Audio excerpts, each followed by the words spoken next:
បាទបងប្អូនអរគ្នាដោយសារតែនៅខាងខេមរគិរីរបស់យើងនេះមានស្ថានភាពត្រជាក់ copy ខេត្តផ្សេងហើយម្យ៉ាងបងប្អូនជាដើមភេទតិចទៅខេមរគិរីគឺគាត់មានភាពច្នៃប្រឌិតមែនទែនគឺគាត់បានសាងសង់ផ្ទះបែបស្នូកអណ្ដើកនេះបាទហើយគាត់សាងសង់នឹងពិសេសត្រង់ថាចេះបងប្អូន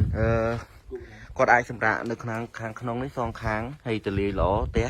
ហើយគាត់មានដាក់ជាភ្នក់ភ្លើងនៅកណ្ដាលដើម្បីដឹកកម្ដៅខ្លួននៅពេលដែលគាត់រងាបាទអញ្ចឹងការកាត់បន្ថយកម្ដៅ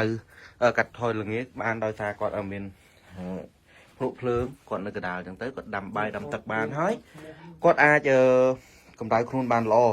ដោយមិនបាច់ចាំមានកៅអៅក្រាស់ៗទេនៅពេលយប់ដែលគាត់អាចសម្រាកដោយសុខស្រួល